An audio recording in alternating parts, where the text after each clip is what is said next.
예, 오늘 로마서 8장 18절부터 25절은 굉장히 우주적인 그런 말씀인데 정말 이 말씀을 제가 어떻게 설교를 해야 될지 모를 정도로 너무나 장엄합니다. 바라옵기는 제가 기도하면서 설교를 하는데 저의 이 연약함 때문에 하나님의 말씀이 많이 제한되는 것이 아니라 성령께서 도와주셔서 이 장엄한 하나님의 말씀이 정말 능력 있게 선포되기를 기도하는 마음으로 선포를 하겠습니다. 가장 중요한 기다림이 우리를 기다리고 있습니다. 이것을 마음속에 간직하십시오. 이것으로 고난을 극복하시고 이것으로 힘차게 사시기를 주님의 이름으로 축복을 드립니다. 인생은 기다림의 연속입니다. 뭐 하나 이렇게 물건을 하나 살려고 해도 줄을 쫙 서 있고 그리고 또 아이는 어른이 되기를 그렇게 기다리고 수험생은 시험이 끝나기를 그렇게 기다리고 또 이렇게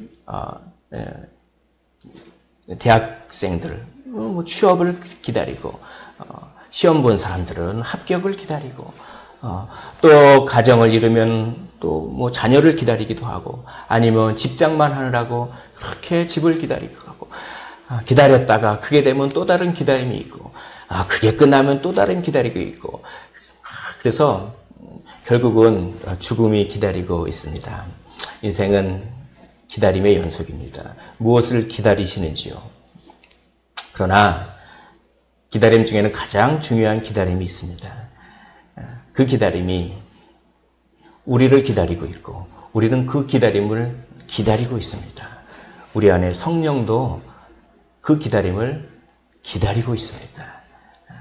그것을 오늘 한번 말씀을 드리고 싶습니다. 우리는 양자이면서 상속자입니다. 우리는 원래 하나님의 자녀가 아니었습니다. 한때 잃어버렸던 존재였습니다. 그런데 하나님의 무조건적인 선택으로 양자가 되었습니다. 그리고 그뿐만이 아니라 상속을 받았습니다. 엄청난 것을 상속받았습니다. 그래서 우리 마음 가운데는 빚진 마음이 있습니다. 이 빚진 마음으로 우리의 죄를 다 녹여냅니다. 그리고 동시에 우리 안에는 특권 의식이 있습니다. 나는 하나님의 상속자야, 하나님의 자녀야 라고 하는 특권 의식이 있습니다. 이것으로 우리는 적극적으로 하나님의 나라를 위하여 선을 행합니다. 그런데 우리가 상속받은 그 상속을 오늘 본문에서는 조금 더 자세히 설명합니다. 우리는 상속을 받았는데 무엇을 상속받았습니까? 어마어마한 것을 상속받았다는 것입니다. 비교 불가한 상속, 비교 불가한 영광을 상속받았습니다. 오늘 18절 말씀을 우리 한 목소리로 다 읽어보도록 하겠습니다. 18절 말씀입니다. 자, 시작. 현재의 고난은 장차 우리에게 나타날 영광과 비교할 수 없도다. 비교할 수 없습니다. 지금 우리의 현재의 고난은 장차 우리에게 나타날 영광과 비교할 수가 없습니다. 그만큼 장차 우리에게 나타날 영광은 어마어마한 것입니다. 어마어마한 영광을 우리는 상속받았습니다. 사랑하는 성도 여러분, 마귀는 현재의 고난을 크게 보이도록 합니다. 네가 지금 당하는 고통이 이 세상에서 가장 큰 거야. 그러니 너 자신을 파괴해버리든지 목숨을 끊어버리든지 다른 사람들을 파괴해버리든지 그 셋 중에 하나를 해라. 이렇게 마귀는 극단을 좋아한다고 로이드 존슨이 얘기했는데 그렇게 마귀는 현재 우리의 고난을 가장 큰 것으로 보이게 합니다. 그러나 천만의 말씀입니다. 우리의 고난은 하찮은 것입니다. 오늘 말씀은 우리에게 이야기합니다. 장차 우리에게 나타날 영광과 비교 불가할 정도로 그 영광은 크고 우리의 고난은 아주 하찮다라고 하는 그것을 반드시 기억하시기를 원합니다. 고난은 하찮은 것입니다. 그런데 고난을 가만히 놔두면 고난이 점점 커집니다. 마치 눈덩이를 계속 부풀리면 커지듯이 고난을 가만히 내버려 두지 마십시오. 고난을 비교하십시오. 어떻게 하라고요? 고난을 비교하십시오. 고난도 비교하는 겁니다. 고난을 비교하면 고난이 작아집니다. 고난을 어디다 비교할까요? 고난을 장차 우리가 받을 영광과 비교하십시오. 고난을 활동하게 그냥 내버려 두지 마십시오. 고난을 그냥 비교합니다. 그러면 고난이 생명력을 잃어버립니다. 미래의 영광과 고난을 비교하면 현재의 고난이 작아집니다. 미래의 그 영광을 항상 고난과 비교하고 우리의 삶에 미래의 그 영광의 빛으로 우리의 삶을 비추시기를 주님의 이름으로 축복을 드립니다. 마태복음 26장 37절에 보면 예수님께서 고민하고 슬퍼하사라고 합니다. 마가복음 14장 33절에 보면 예수님께서 심히 놀라시며 슬퍼하사라고 합니다. 예수님이 왜 고민하고 슬퍼하셨을까요? 예수님이 왜 심히 놀라시고 슬퍼하셨을까요? 이것이 겟세마네 동산에서입니다.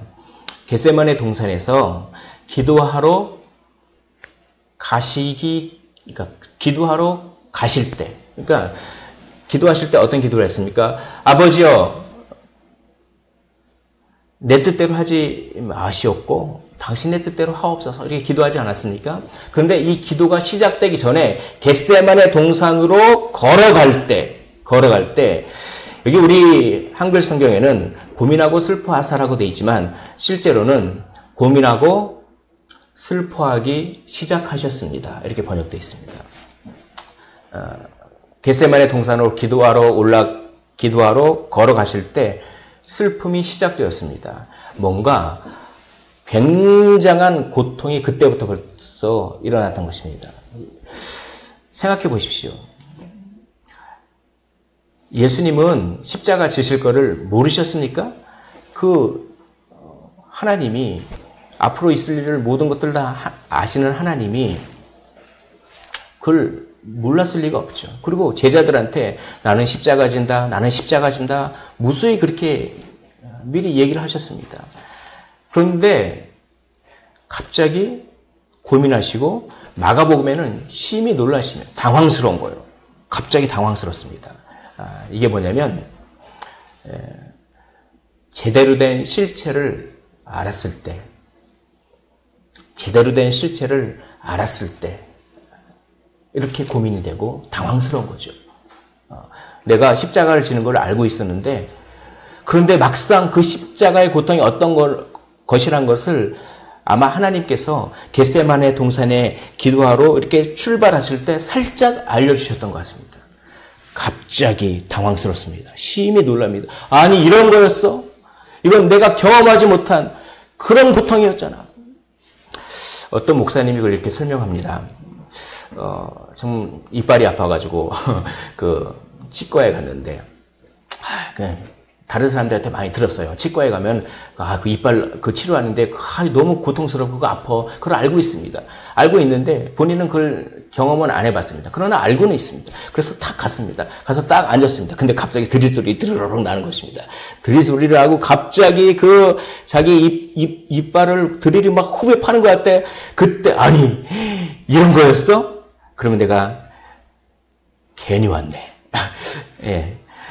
그러면서 이렇게 합니다. 만약 그 드릴이 나의 이빨을 뚫고 지나가는 경험을 그 사람이 미리 한 1분만이라도 맛봤으면 치과에 안 갔을 것이다 라고 합니다. 치과는 문 닫았어야 한다. 그런 겁니다. 십자가 질 것을 알고 있었습니다. 그러나 막상 그 십자가의 고통이 어떤 것인지를 하나님께서 살짝 맛보게 하시니까 우리 예수님은 신성도 계시지만 온전한 인간이셨습니다. 당황스러운 것입니다. 당황스러워요. 심히 놀라셨습니다. 순교자들은 아주 영광스러운 얼굴을 하고 죽었습니다. 스데반 보십시오. 스데반 보면은 아주 영광스러운 얼굴을 하고 죽었고 그 폴리갑 그 화형당할 때 아주 근데 예수님은 순교자보다도 신앙이 덜한 것 같습니다. 그럴까요? 아니요. 순교자들의 죽음과 예수님의 죽음은 전혀 다릅니다. 순교자들의 죽음은 하나님께서 그걸 감당할 은혜를 주세요.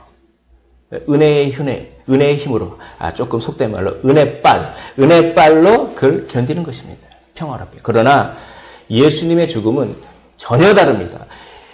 이 인류의 모든 그 인간 중에서 예수님의 죽음과 동일한 죽음을 죽은 인간은 하나도 없습니다. 전혀 새로운 종류의 죽음이었습니다. 그것은 성부, 성자, 성령 하나님, 이 하나님의 친밀함으로부터 벗어나는, 하나님으로부터 단절되는 그런 죽음이었습니다. 여러분, 만약에 나와 별로 안면식이 없는 사람이 죽었을 때 슬픕니까?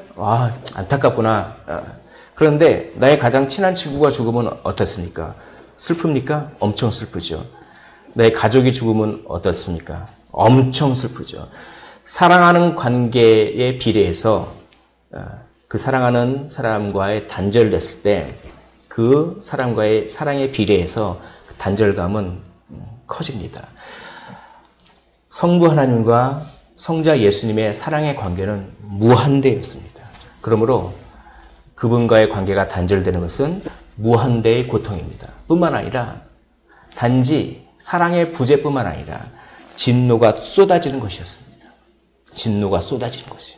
그것을 미리 맛보고 예수님은 심히 놀라셨습니다. 그러니까 그 고통을 알면서도 순종하기는 더 어렵죠. 모르면 그냥 모르는 대로 그냥 어떻게 순종하겠는데 그 고통을 알면서도 순종했습니다. 그 비결은 무엇이었을까요? 그것은 그 고통을 영광과 비교한 것입니다. 사랑하는 성도 여러분, 우리가 받을 영광과 우리 현재 삶의 어려움을 비교하십시오. 그러면 그 어려움이 작아집니다. 하찮게 보이는 것입니다. 히브리서 12장 2절에 그는 그 앞에 있는 기쁨을 위하여 십자가를 참으사 부끄러움을 개의치 아니하시더니, 그가 순종할 수 있는 이유는 그 앞에 있는 기쁨을 미리 바라봤기 때문입니다. 그 앞에 있는 영광스러운 기쁨, 십자가가 가지고 오게 될 그 구원의 효과, 그 놀라운 우주적인 그 효과, 그것을, 그 영광을 바라보면서 그 영광과 자기 자신의 고통을 비교하면서 순종할 수 있었습니다. 이사야 53장 10절에 이렇게 되어 있습니다. 그가 씨를 보게 되며 라고 합니다. 그가 씨를 보게 되며, 그가 믿음의 후손을 보게 되기 때문에 그것을 가지고 고통을 이겼다는 것입니다. 그가 찔림은 우리의 허물을 인하며 그가 채찍에 맞음으로 우리가 나음을 입었도다 라고 하는 이사야 53장에 그 말씀만 있는 것이 아니라 이런 말씀도 있는 것들입니다. 그가 씨를 보게 되며, 또 53장 11절에 이렇게 되어 있습니다. 그가 자기 영혼의 수고한 것을 보고 만족하게 여길 것이라. 많은 사람을 의롭게 하며. 그가 왜 찔림을 당합니까? 그가 왜 우리 대신 채찍질을 받습니까? 그렇게 찔림을 당하고 채찍질을 받은 다음에 오히려 그는 만족하게 된다고 얘기합니다. 왜입니까? 많은 사람을 의롭게 한다는 영광스러운 그 영광을 보고 의롭게 되는 것이죠. 그 고통을 이겨낼 수 있는 것입니다. 사랑하는 성도 여러분, 우리에게는 엄청난 영광이 기다리고 있습니다. 그것을 소망하시고 그것과 현재의 고통을 늘 비교하시기를 원합니다. 그러면 어떤 영광스러운 그런 미래가 우리 앞에 펼쳐집니까? 그게 바로 온 우주, 온 피조물이 새롭게 되는 것입니다. 19절 보십시오. 우리 한 목소리를 한번 읽어보겠습니다. 19절입니다. 시작. 피조물이 고대하는 바는 하나님의 아들들이 나타나는 것이니. 그렇습니다. 피조물이 하나님의 아들들이 나타나는 걸 고대한다고 합니다. 21절을 한번 읽어보겠습니다. 시작. 그 바라는 것은 피조물도 썩어짐의 종노릇한 데서 해방되어. 왜 고대합니까? 그것은 피조물이 썩어짐의 종노릇하는 데서 해방되는 그날이 바로 하나님의 아들들이 나타나는 그날에 그것이 이루어지기 때문에 그렇습니다. 20절을 한번 읽어보도록 하겠습니다. 20절 시작.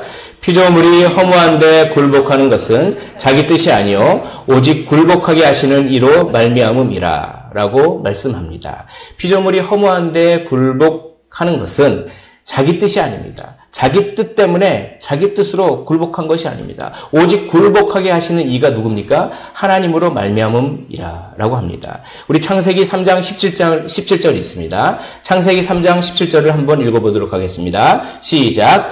아담에게 이르시되 땅은 너로 말미암아 저주를 받고 땅이 내게 가시덤불과 엉겅퀴를 낼 것이다. 원래 땅은 가시덤불과 엉겅퀴를 내는 그런 창조 목적이 아닙니다.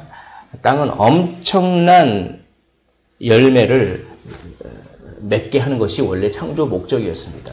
그런데 허무한데 굴복했습니다. 썩어짐이 들어왔습니다. 뭡니까 이것은? 자기의 창조 목적에 어긋나게 됐다. 왜입니까? 아담이 범죄함으로. 근데 왜 아담이 범죄했는데 다른 피조물들이 저주를 받습니까? 그것은 피조물의 대표가 아담이기 때문에 그렇습니다. 여기에 대표성의 원리가 나옵니다. 국가대표의 승리는 우리의 승리입니다. 그러나 국가대표의 패배는 우리의 패배입니다. 아담의 실패는 온 피조물의 실패입니다. 그러므로 아담이 실패하면 온 피조물이 어떻게 됩니까?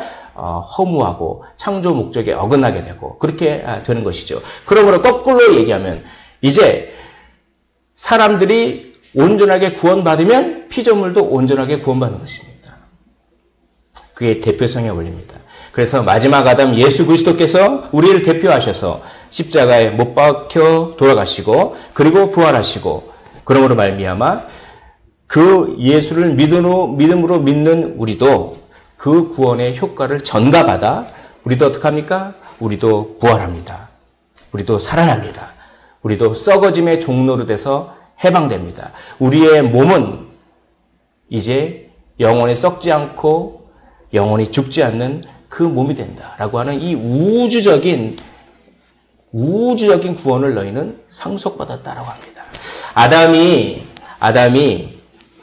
이렇게 범죄하고 나서 어떤 일이 벌어졌냐면 이렇게 됩니다. 아담이 세상에 대한 지배력을 상실했습니다. 보십시오.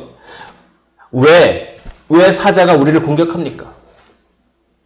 원래 창조는 그렇지 않습니다. 사자는 우리말에 순종하게 돼 있습니다.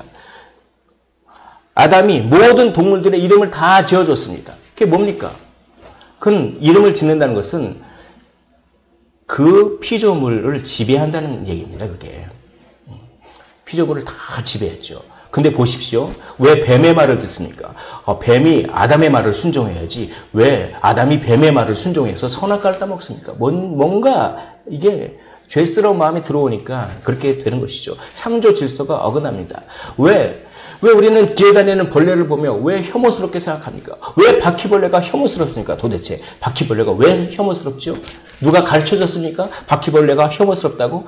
이게 다 뭐냐면 창조 질서가 어긋나면서 아담이 세상에 대한 지배력을 상실했다고 하는 그것입니다. 원래는 모든 동물들과 식물들이 다 사랑스럽게 보여야 돼요. 천국에서 만약에 바퀴벌레가 있다 보면 바퀴벌레도 엄청 사랑스러울 것입니다. 혐오스러운 게 전혀 없습니다. 우리는 그걸 너무나 당연스럽게 생각하죠. 맹수가 우리를 공격하는 것이 당연합니까? 천만의 말씀입니다. 그건 비정상적인 현상입니다. 태풍이 막 몰아칩니다. 태풍이 수도 없이 몰아칩니다. 당연합니까? 벌써 올해도 태풍이 몇 번을 몰아쳤는지 모르겠습니다. 그게 당연합니까? 천만의 말씀입니다. 비정상적인 세계에 우리가 살고 있습니다. 피조물이 창조 목적을 성취하지 못하게 됩니다. 그러니까 그 말은 세상이 자기가 원래 가지고 있던 잠재 능력을 다 발휘하지 못하게 된 것입니다. 왜 썩습니까? 왜 그렇게 신선한 우유가 하루만 있으면 썩습니까? 왜 신선함이 그대로 유지되지 않습니까? 자신의 잠재 능력이 다 발휘되지 못하기 때문에 그렇습니다. 그래서 어떡합니까? 약육강식이 들어왔습니다. 힘이 있는 힘이 있는 동물이 힘 없는 동물을 잡아먹습니다. 인간의 세계에도 약육강식이 들어왔습니다. 허무함이 들어왔습니다. 썩어짐이 들어왔습니다. 은사가 제한됩니다. 여러분 보십시오. 아무리 능력 있는 사람도 전성기라고 하는 것이 있습니다. 전성기가 지나면 아무리 능력 있는 사람도 쇠퇴합니다. 아무리 그냥 바이올린 연주를 기가 막히게 하고 아무리 운동선수가 운동 능력이 아주 뛰어나고 아무리 그래도 전성기라는 게 있습니다. 그게 당연합니까? 사람에게는 전성기가 있다고 하는 것이 당연합니까? 천만의 말씀. 그건 비정상적인 그런 삶을 우리가 살고 있는데 그게 당연하다고 생각하는 것입니다. 원래 우리는 전성기가 없습니다. 왜냐하면 우리가 무한하게 우리의 능력은 무한하게 개발될 것이기 때문에 원래 그렇게 창조되었습니다. 그런데 능력에 제한이 생긴 것이죠. 그래서 항상 사람들에게는 전성기라고 하는 것이 있습니다. 그런데 저 천국에서는 전성기가 없습니다. 계속 우리의 능력이 우리의 은사가 무한대로 개발되기 때문에 그렇습니다. 썩어짐이 전혀 없습니다. 허무함이 전혀 없습니다. 우리의 능력이 무한대로 가서 무한대로 주님을 찬양하고 무한대의 기쁨이 그렇게 있습니다. 그때는 약육강식이 없어집니다. 모두 다 사랑과 사랑으로 연결되는 그 나라가 우리를 위해 준비되어 있고 우리를 위해 상속되었습니다. 할렐루야. 여기에 비춰보면 우리의 이 고난은 하찮은 것입니다. 아주 작은 것입니다. 그래서 전도서 기자는 얘기합니다. 헛되고 헛되며 헛되고 헛되니 모든 것이 헛되도다. 전부 다 헛됩니다. 전부 다 헛돼요. 왜요? 그래서 이렇게 생각하는 사람들이 있습니다. 이 세상은 고통이야. 이 세상은 헛돼. 그러니까 어떻게 되지? 내가 없어져 버리면, 잘 들으십시오. 내가 없어져 버리면 고통이 없어지겠지. 라고 생각하는 종교가 있습니다. 그게 불교죠. 불교는 없어지는 종교입니다. 기독교는 그렇지 않습니다. 기독교는 이렇게 얘기합니다. 지금 고통은 원래 없었던 게 생긴 거야. 지금 너희들이 받는 고통은 비정상적인. 근데 정상적인 세계가 준비돼 있어. 대역전의 세계가 준비돼 있어. 라고 말하는 것이 기독교입니다. 저는 이 기독교의 이 영광스러운 소망을 저는 너무나 사랑합니다. 우리 모두가 이 영광스러운 소망을 사랑하시기를 주님의 이름으로 축복을 드립니다. 그래서 전도서 기자는 헛되고 모든 것이 헛되도다 라고 마치 허무하게 시작하지만 그러나 맨 마지막에 여호와를 경외하는 것이 지혜의 근본이다라고 하면서 저 젊은이들이여 여호와를 경외하라. 여호와를 경외하면 이 헛됨의 수레바퀴, 헛됨의 굴레 속에서 벗어날 수 있다라고 하는 그런 상징을 줍니다. 근데 구약 시대에는 그림자만 있죠. 신약 시대에는 구체적입니다. 예수 그리스도께서 구체적으로 우리를 위하여 처소를 마련해서 새하늘과 새 땅, 우리 개혁신학에는 이 새하늘과 새 땅을 지구라고 합니다. 이 지구가 지금 우리가 알고 있는 지구와는 전혀 다른 지구가 탁 되면서 그러면서 영광스러운 사랑의 나라를 그렇게 우리는 물려받게 됩니다. 여기에 소망을 느끼십시오. 여기에 소망을 느끼면 현재의 고통은 하찮아지는 것입니다. 그러므로 이사야는 이렇게 예언했습니다. 이사야 11장 6절에 그때 이리가 어린 양과 함께 살며, 이건 약육강식이 없어지는 세상을 얘기합니다.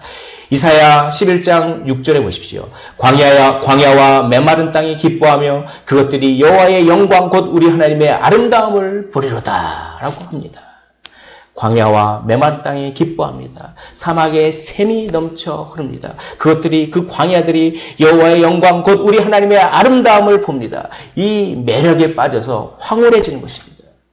그래서 어느 학자가 이 로마서 오늘 본문을 이렇게 표현합니다. 바울은 좀 어렵죠. 미래적 영광의 매력과 아름다움으로 독자들을 황홀하게 만든다. 그래서 고난을 하찮은 것으로 만든다. 이게 바울의 오늘 본문의 의도입니다. 그런데 어떠십니까? 먹고 살기 힘드십니까? 먹고 사는 게 저 천국 소망보다 더 중요하십니까? 이렇게 오늘 본문은 물어보는 것입니다. 내가 지금 당하고 있는 피곤함과 육신의 아픔과 정신적인 고통과 외로움과 무료움과 어떤 불안함과 어떤 두려움이 이 세상에서 가장 큰 고통으로 여겨지십니까? 그것은 하찮은 것입니다. 그런데 우리 마음 가운데 천국에 대한 소망이 많이 희미해졌습니다. 많이 희미해졌어요. 어떤 아이가 이렇게 얘기합니다. 아빠, 천국이 있어? 천국이 우리 집보다 좋아? 그는 엄청난 타워 팰리스에 엄청난 집에서 사는 아이인데 아빠 천국이 있어? 천국이 우리 집보다 더 좋아? 이런 세상이죠. 근데 뭔 거기에 소망이 있겠습니까? 무엇은 천국이 예수 믿는 사람도 이제는 종말적인 신앙이 많이 희미해졌습니다. 물론 이단들 때문에 영향도 있지만 여기 계신 우리 성도 여러분들은 종말을 고대하십니까? 라고 오늘 본문이 우리에게 물어보는 것입니다. 피조물이 다 이제까지 함께 탄식합니다. 우리까지도 속으로 탄식합니다. 그래서 양자될 것 곧 우리 몸의 속량을 기다리니라. 여러분 탄식하십니까? 여기서 말하는 탄식은 거룩한 탄식입니다. 거룩한 탄식을 할 줄 알아야 됩니다. 거룩한 탄식을 해야 성령이 우리 안에 있다고 하는 증거입니다. 왜 탄식합니까? 여기는 비정상이야. 여기는 비정상이야. 이러면서 탄식하는 것입니다. 그래서 정상을 기다리는 마음. 여기는 비정상이야. 여기서 잘 먹고 잘 살고 하는 건 비정상이란 말이지. 근데 왜 이 비정상에서 내가 이 비정상적인 이 삶에서 조금 남보다 돈 조금 못 번다고 왜 내가 자살할 생각까지 하지? 이 비정상적인 생활에서 남들에게 자존심 한번 그렇게 했다고 내가 왜 이렇게 흥분하지? 라고 하면서 그 자체를 탄식하는 그런 탄식입니다. 그 탄식은 성령께서 주십니다. 23절 보십시오. 우리까지도 속으로 탄식하며 우리 속사람의 성령이 탄식하는 마음입니다. 너 이 세상을 너의 고향으로 생각하지 마라. 이 세상을 너의 집으로 생각하지 말라. 이 세상은 비정상적인 그런 데야. 이 비정상적인 이 세상에서 그렇게 아둥바둥 살면서 여기서 만족을 누리고 천국은 잊어버리고 그러지 말라. 이 비정상적인 이 삶 여기에서 탄식을 느껴라. 우주적인 탄식을 느끼시길 원합니다. 약육강식의 그 삶을 보면서 거기에서 탄식을 느껴야 됩니다. 그리고 좀 거룩한 외로움도 느껴야 되는 것이죠. 거룩한 외로움. 우리의 이 삶이 원래 여기가 우리 고향이 아닙니다. 그러므로 약간은 저 천국에 대한 소망과 기대감으로 약간은 그리스도인들은 외로움이 있습니다. 그 외로움을 경험하시는 분은 성령이 계신 분입니다. 근데 이 땅, 이 세계가 너무 편해, 그냥. 여기가 내 집 같아. 그런 분들은 한번 자신을 돌아봐야 합니다. 내가 진짜 하나님의 자녀인가? 우리까지도 속으로 탄식하며 양자될 것 곧 우리 몸의 속량을 기다리니라. 23절 우리 곧 성령의 처음 익은 열매를 받은 우리까지도 속으로 탄식하여. 여기서 이유를 알려줍니다. 왜 우리가 탄식합니까? 성령의 처음 익은 열매를 받았기 때문에 우리는 탄식의 영이 생긴 것입니다. 여기는 비정상이야. 여기는 너의 고향이 아니야. 라고 하면서 탄식하는 영은 성령의 처음 익은 열매를 우리가 받았기 때문에 처음 열매가 익으면 두 번째 열매, 세 번째 열매, 네 번째 열매 이렇게 열매가 맺죠. 그 열매, 무한한 열매를 기대하게 되어 있습니다. 그것이 바로 영광스러운 피조세계, 영광스러운 천국인 것입니다. 우리에겐 가장 중요한 기다림이 있습니다. 우리 자신도 기다립니다. 타락한 피조물도 기다립니다. 왜? 그날이 돼야 본인들이 그 피조물들이 썩어짐에서 해방되기 때문에 또 새로운 피조물, 영광스러운 피조물도 자기 주인, 우리가 주인이죠. 자기 주인을 기다리고 있습니다. 기다리고 있습니다. 우리 자신도, 타락한 피조물도, 또 새 피조물도, 우리 안에 계신 성령도 기다리고 있습니다. 우리에겐 가장 중요한 기다림이 있습니다. 바로 마라나타입니다. 마라나타 이렇게 읽죠. 주여 오시옵소서. 우리 한번 읽어볼까요? 마라나타.